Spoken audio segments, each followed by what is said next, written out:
Salut les potos, nouvelle vidéo. Aujourd'hui, je vous présente la première machine que nous avons fait importer, celle-ci du Canada, et qui se trouve juste derrière moi.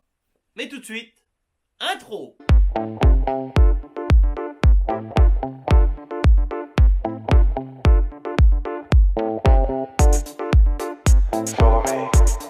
Donc voilà, le premier Big Wheel 80 dans l'atelier du Team CFWC. Alors, celui-ci, il vient du Canada. J'ai pas beaucoup plus d'infos pour l'instant. L'année, je ne la connais pas. Une fois que j'aurai étudié les numéros, on va faire des recherches. Je pourrais vous dire de quelle année il est. Là, je vais faire un petit tour de la machine. Là, il est brut de chez brut. Hein. Il est arrivé comme ça. La boîte à air, elle tient avec un Rislan. C'est vraiment... voilà. Il est arrivé comme ça. Je ne sais pas ce qu'il y a sous le covering, là. Si les plastiques sont propres, pas propres. Je vais faire un petit tour de caméra pour vous montrer la machine d'un petit peu plus près. Et qu'on puisse se rendre compte comme l'état dans lequel elle est. Parce que...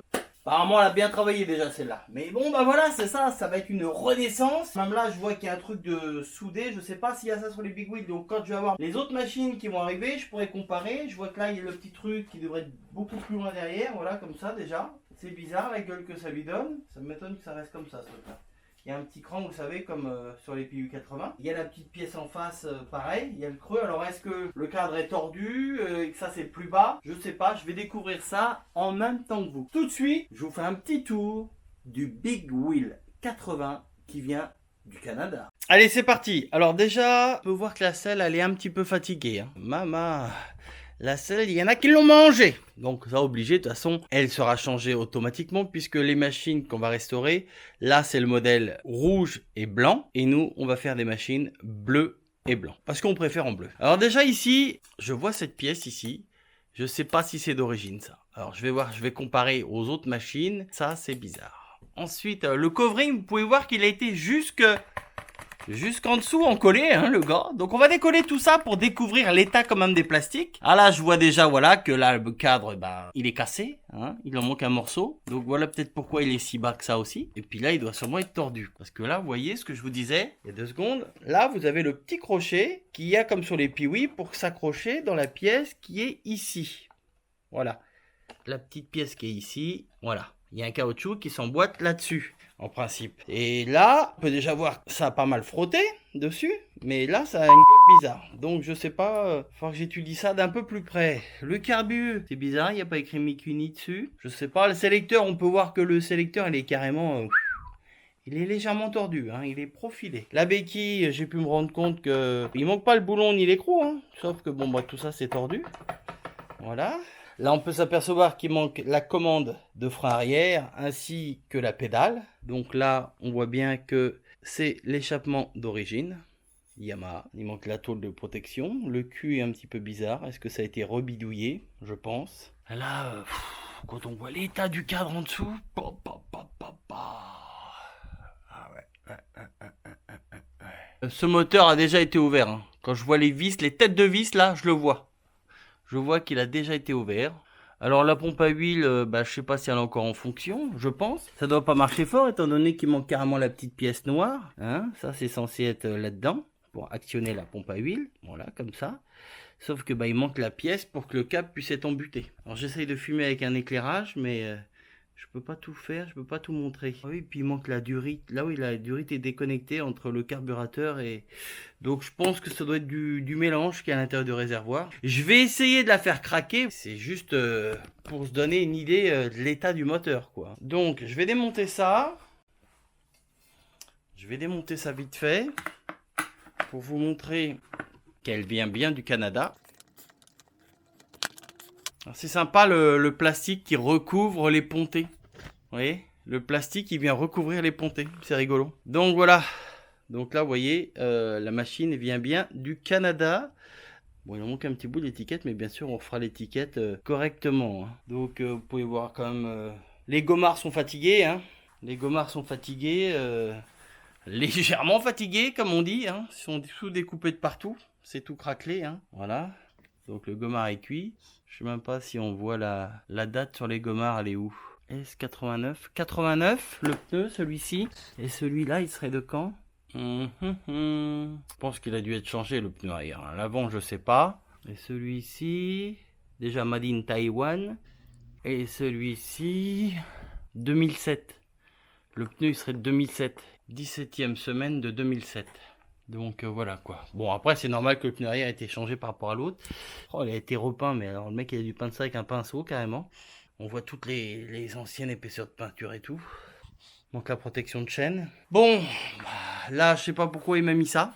Je sais pas pourquoi il y a des élastiques. Ah non, c'est même pas des élastiques, c'est une espèce de corde. C'est... Ah ouais, d'accord. Ah oui, c'est que le bouchon, il est... Ah ouais, d'accord. Ah ouais, d'accord. Il s'est fait un truc à la MacGyver. En vrai, le bouchon, il est découpé. Waouh. Oh lolo. Eh ben... Maman. Le cadre, je sais pas s'il a été repeint. Je pense pas. Je pense pas. Je vous fais quand même un petit tour de la machine. Pour se rendre compte de l'état de tout, hein. Il y a beaucoup de pièces de cassées. Pièce qui est là, qui est toute tordue. Là, j'ai vu que le soufflet, il était fatigué. Hein. Bon, de toute façon, si on les fait en bleu, ben, on mettra des soufflets bleus, je pense. Enfin, faut que je regarde comment c'est fait d'origine.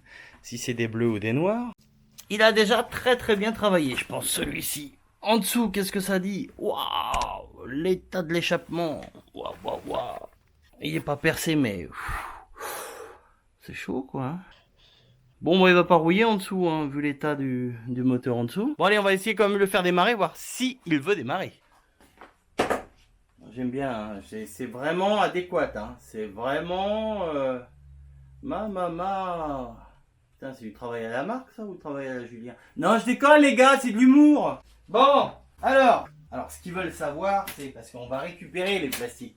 On va les récupérer, on va leur faire des procédés de fou. Et ces plastiques blancs vont devenir comme neufs quasiment. Et donc, ce qu'on se pose comme question, c'est savoir l'état des plastiques en dessous le covering, quoi. C'est là. Bon, le mec, il a fait des trous dedans. Bon, ils sont pas si en mauvais état que ça, hein, si ce n'est que je sais pas pourquoi il y a des trous partout. Alors, est-ce que c'est comme ça d'origine? Je peux pas vous dire. C'est la première fois que je touche à un Big Wheel. Hein, et dans quelques temps, je pourrais vous en parler un petit peu mieux du Big Wheel. Alors c'est bien d'avoir mis ça en vrai. Ça a protégé les plastiques. Bon bah je vais essayer comme regarder la bougie quand même déjà avant. On va regarder s'il y a de l'allumage. Ça peut servir. NGK BR7HS. Quel ça? On va regarder tout de suite s'il y a de l'allumage. Vous allez voir en même temps que moi. Vous avez vu ça? Impeccable tout bien. Il y a de l'allumage. Donc, on va monter la bougie. Je vais pas le faire tourner longtemps parce que je pense que c'est du mélange qui est à l'intérieur, étant donné que tout ça s'était démonté, mais on va pas prendre de risque. Alors, on ouvre l'essence. J'ai vu qu'il y avait comme de l'essence. Ah bah oui, il y a comme de l'essence dedans. J'ai vu que c'était passé par le tuyau. Et on essaye. Hein. On va voir si... Déjà, l'accélérateur, il me paraît bizarre. Est-ce qu'il marche le carbu? Oh là.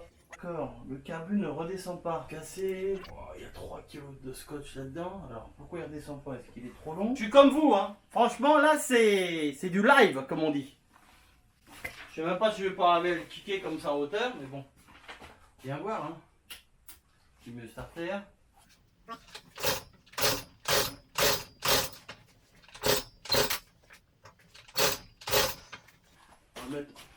On va le mettre en position réserve. Et bah si ça marche pas, on va y mettre un petit coup de start pilote dans sa tronche.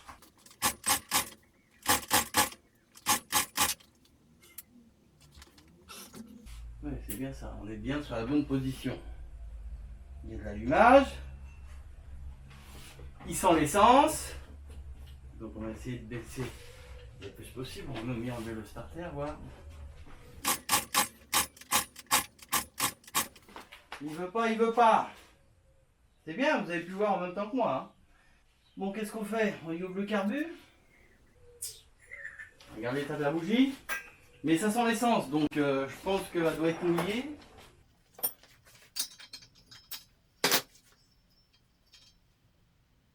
Tu parles? Non, elle est toute sèche. Ouais, elle est toute sèche. Bon, alors est-ce qu'il y a vraiment de l'essence dans ce carbu?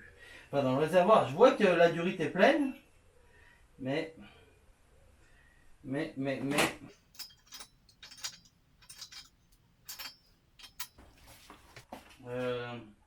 On le shoot un coup. Déjà, le starter, il revient pas.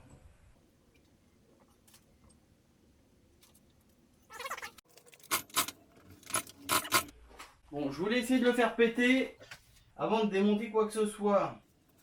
On va faire comme à l'ancienne. On va le démarrer au start pilote. Donc, produit magique.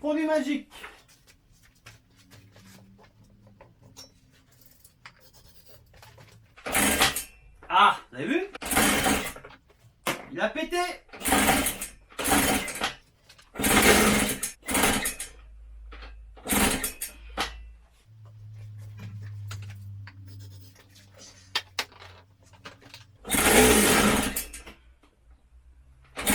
Bon, on va pas se tuer, on va pas se faire mal parce que je me tue le bras depuis tout à l'heure.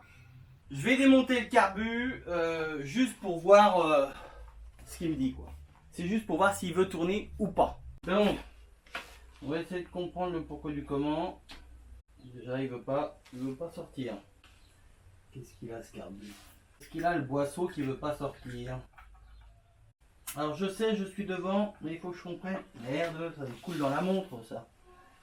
Faut que j'essaie de comprendre le pourquoi du comment pour pouvoir sortir ça, parce que là...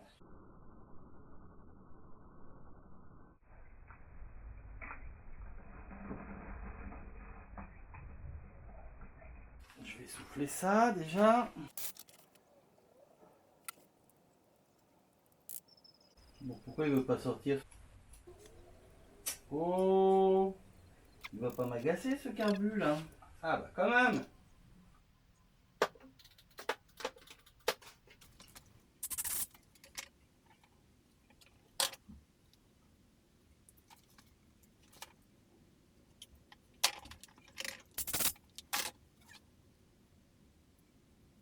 Bon, on va remonter tout ça de toute façon, pour ce qui est de la cube. Déjà le joint, il est mieux qu'il l'était.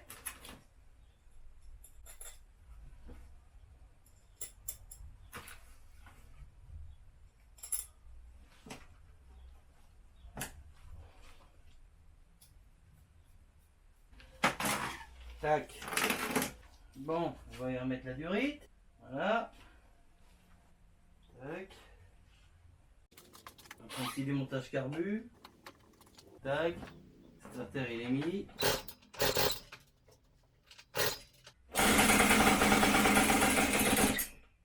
Ah.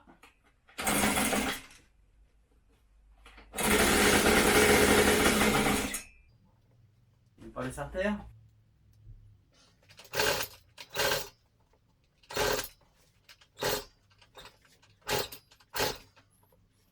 Bon.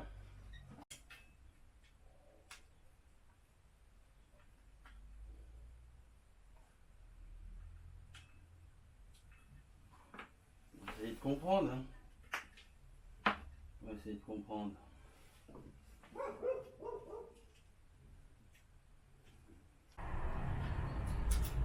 Ah, il y a un problème sur le carbu. Il y a un problème sur ce carbu là.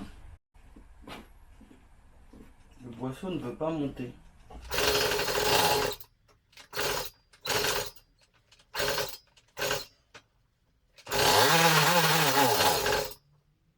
Ça devient bon!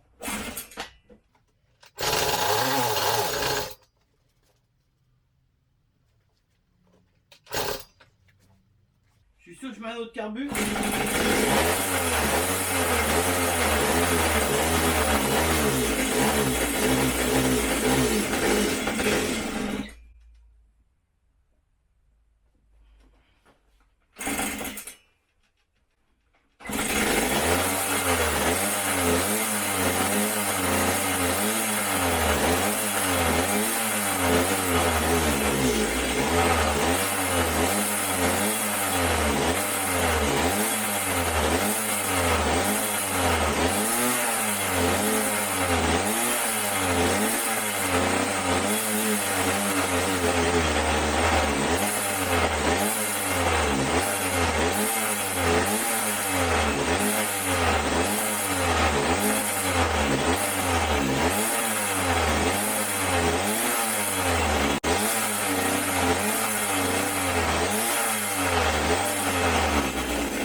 va être bien embêté.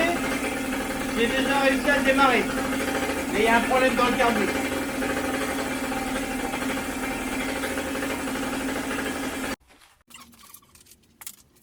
Toute neuve la selle. Toute neuve la selle. Il y a même, regarde, il manque même une longueur de... Oh là là, le truc il est carrément décalé et tout. Ah, voilà, je comprends maintenant. Ah là, ils ont carrément mis une vis. Oh là. On va prendre une clé à pipe en 6 pans, puisque le 12 pans ça passe pas. Donc en 6 pans ça va passer. C'est pour ça que je vous dis souvent, utiliser du 6 pans, le 12 pans ça esquinte. Là c'est pas que ça esquinte, c'est que ça voulait pas la prendre. Oh là là là là. Oh, j'avais pas vu. Là ils ont mis, oh là là, ils ont mis un double match. Oh là là, mon copain. Là, ils ont mis une vis à l'intérieur d'une autre vis. J'essaie de comprendre le système là. C'est du 8 ça alors. Qu'est-ce qu'ils nous font là les Canadiens là? Ils nous ont mis quoi comme truc là-dessus? Oh là là, ils ont vissé le truc comme ça avec une rondelle bien sûr. Hop là. Voilà, vous pouvez voir. Je sais pas si là-bas vous voyez. Là il y a carrément le cadre qui est cassé. Hein. Il manque une partie du cadre ici. Ah ouais, la vis elle est cassée dedans dans le cadre. Donc l'état du plastique à l'arrière. On peut voir vite fait ce que ça nous dit. Ah, ils ont fait des trous partout. Oh là là là là là là. Je sais pas pourquoi ils nous ont fait des trous partout, mais alors. Je savais pas, mais le Canada, c'est devenu un morceau de gruyère, le Big Wheel. Pareil, ils nous ont fait des trous partout. Bon, je crois que restaurer ça, autant en mettre un neuf. Hein. Mais bon. Bon bah voilà, ça tombera pas plus bas comme on dit. On va démonter le réservoir. Ça c'est fermé. Tac. Et 10. Et là ça va être la surprise. Il n'y a pas beaucoup de vis d'origine là-dessus. Hein. Oh putain, il y en a quand même de l'essence là-dedans. Alors je croyais que c'était un bout. Je croyais que c'était un bout de comment? De serpillière, mais non, c'est un gant. C'est un gant qui a été mis. Voilà, sur le cadre. Ah, putain, il y en a de l'essence, il est quasiment plein de machin là-dedans. Bon, alors à quoi il ressemble le réservoir? À quoi ressemble le réservoir? Enfin, je pensais pouvoir vous montrer les autocollants. Et non. Et non, et non. Oh, il est lourd. Ah, il est rempli. Hein. Oh. Bon, bah voilà l'état du réservoir. Voilà. Ils ont fait ça vraiment. Enfin bon. Donc on va essayer de rattraper tout ça. Je peux pas le retourner parce que voilà. Et celui-là, il serait de 89. Voilà. 89. J'ai vu le pneu 2009 à l'avant. Je savais pas si c'était un 99. Ça doit être. La machine doit être de 89. On va voir avec Yam et les numéros. Donc étant donné qu'il y aura 3 machines qui vont être restaurées, il y aura 3 Big Wheel 80 qui vont être restaurés, que je vais faire en blanc et bleu. Ça c'est un modèle qui était en blanc et rouge. Mais moi les 3 modèles que je vais faire seront blanc et bleu. Voilà. Comme il y aura 3 machines, on va leur donner des noms. Celle-ci, on va dire qu'elle s'appelle Marthe. Voilà. Donc, comme d'habitude, on n'hésite pas à lâcher un petit pouce bleu, à me dire ce que vous en pensez de cette future restauration de Big Wheel. Hein. Vous voyez, je vous avais dit qu'il y aurait ça. Donc, voilà, ça arrive. Hein. Donc, c'est pour ça que comprenez bien que la 125 DTMX qu'on a été récupérée en Bretagne, on va pas la restaurer tout de suite. Hein. Pour l'instant, elle a été remise dans une grange, à l'abri où ça fait X années. Je vais démonter la bougie, regarder à quel niveau est le piston dans le cylindre, puisqu'elle est grippée, elle bouge plus. Et si le piston n'est pas trop bas, je vais mettre du dégrippant là-dedans, je vais remplir de dégrippant, refermer avec la bougie, et je laisserai comme ça gentiment agir le temps qu'il faudra. Et donc, l'ordre chronologique un petit peu sur la chaîne, ça sera donc, il y aura la série du Piwi 80 modèle 2022 que je vais faire. Ça, c'est un petit peu l'ordre chronologique. Logiquement, après, je m'attaquerai au big wheel appelé Mark. Et puis après, on fera les deux autres. Ensuite, il y aura la 125 DTMX, mais il y a aussi une autre machine qui va arriver. Là, une machine de route, mais une machine de route qui a quand même pas mal la cote et que ça faisait longtemps que je voulais, que je vais avoir. Donc, je vous en dirai plus quand elle sera là. Je vous ferai même une petite vidéo de la machine. Et je pense qu'il y aura sûrement des tutos à faire sur cette machine. Et je pense que c'est une machine qui va plaire. Voilà. Donc, comme d'habitude, on n'hésite pas, on lâche des pouces bleus, c'est gratuit. Mettez un petit pouce bleu, ça coûte rien. Hein? Je vous demande rien, moi. Juste mettre un petit pouce bleu. Là, vous appuyez sur le petit pouce bleu. Et puis voilà. N'hésitez pas à lâcher un petit commentaire constructif, à me dire ce que vous en pensez du Big Wheel. Qu'est-ce que vous auriez fait? Qu'est-ce que vous auriez pas fait? Voilà quoi. Bah, me lâcher un petit commentaire, comme je vous ai dit là. Et bah, moi, je vous dis à très bientôt, les potos. Ciao, bye bye, la bébise.